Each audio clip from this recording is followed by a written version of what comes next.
here is the chromatic scale on the bass in the first position. Sometimes it's called the open position because it incorporates some of the open strings. The open strings are just when you're plucking the note or the string without fretting any notes. So they just call that open. Okay. And each string we're going to play, we're going to use what's called rest strokes with just our index finger and our middle finger. Okay. Our 1 and 2, or I and M. You want to make sure that you're pushing into the string, and or I guess I should say pushing through the string. A lot of people will kind of get under the string, try and pop it out. You want to make sure that you get used to just pushing the string in. Okay.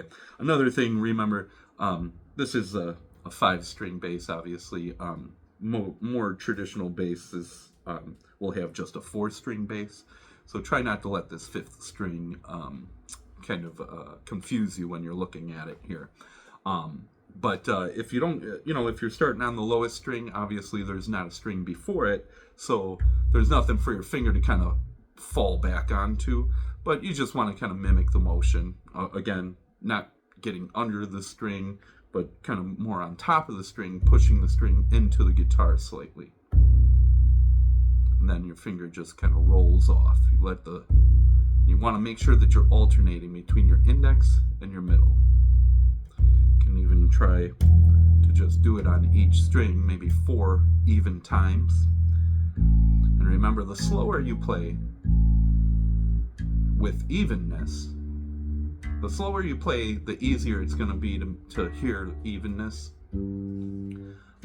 as long as you're not going too slow.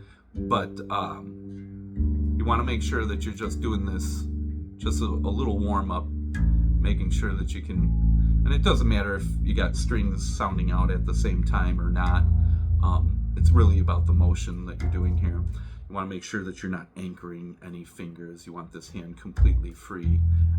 I was even kind of resting my hand like this, which again, isn't the best technique. As long as your hand is free to move around, and with more advanced training and stuff, we might go into slapping or something like that.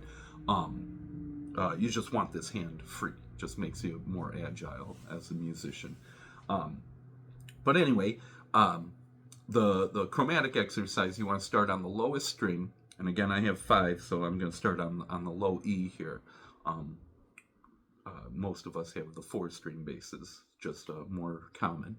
And as you put your left hand up there, you want your thumb pointing straight up all the time, and your wrist pointed down towards the ground.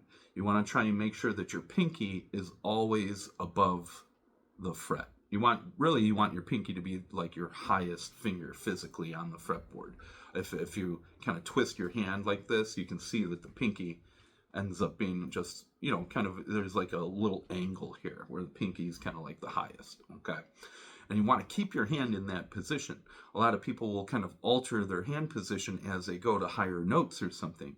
You don't want to do that. You want to keep your hand in the same position and move your hand from the elbow, or really from the shoulder, and just sink it through the width of see how my wrist position doesn't change no matter where I put it. Even if I go up here, maybe the angle of my arm is changing, but the wrist is always in this same position, almost like you got a bowling ball or something. And as you play, you want to count out loud, okay? And I always say count out, at least 1 measure to begin with, and then come in on the 1. You want to just count in what's called common time, which is just 4 beats per measure. And you just keep on, counting in groups of 4. And you want to kind of listen to how even you're making it, okay? And this is really important in the beginning because you want to establish a good sense of timing right off the bat, just because it's so easy to get that obscured, especially when you start working with more intricate rhythms and tempos and everything. But anyway, so as we count, we'll count out 1 measure, and then we'll begin playing. Okay. And again, if you're at home and you feel not too comfortable yet, then just take an extra measure. Just keep on counting measures until you kind of get everything, all your ducks in a row, and then, begin on the one. Okay. So we'll count 1 and 2. Oh, and that's another thing, putting the and in between our counts, because eventually we're going to be subdividing all these rhythms and tempos and everything. So you always want to kind of have that and in there, just so you can kind of prepare yourself for the next subdivision.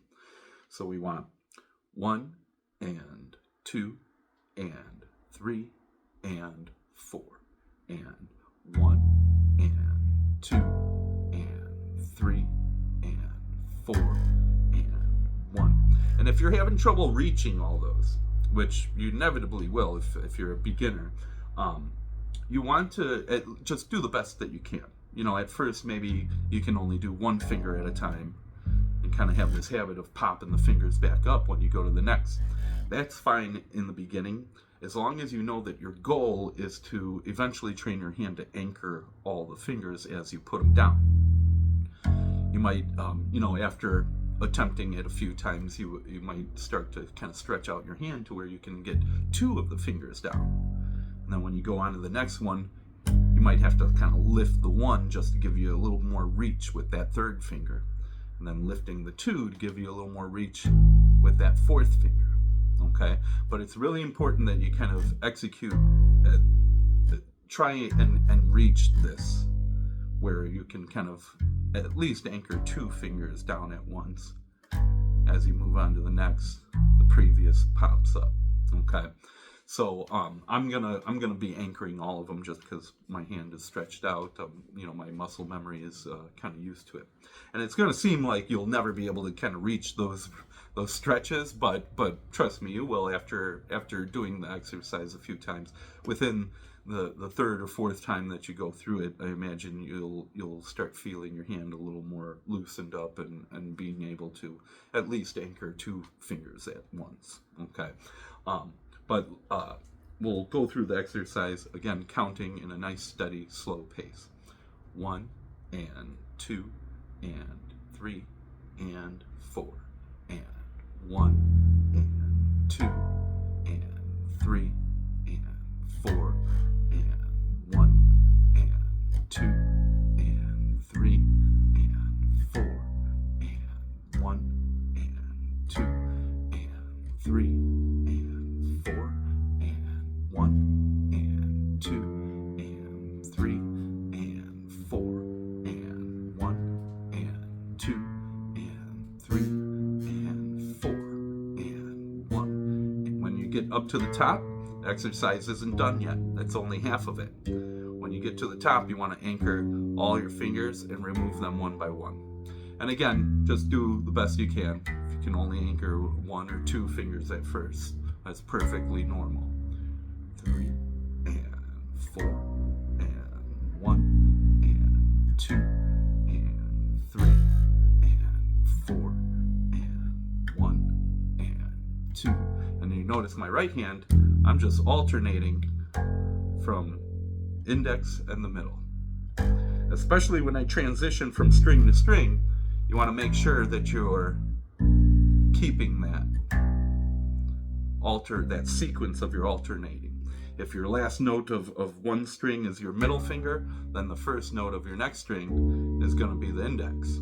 You want to just make sure that you keep the sequence of the alternating between the index and the middle. And if you notice, I'm kind of anchoring my thumb on this. That's pretty common too. Again, if you can teach yourself to play without that, you'll develop not better or worse, but just a more efficient technique, I guess you can say. But make sure that you can go through it up and down the scale, the chromatic scale, 2 times. And as you're counting, be patient, try and listen to the evenness and keep it nice and even. Okay. You also might want to consider reciting the chromatic alphabet as you're going.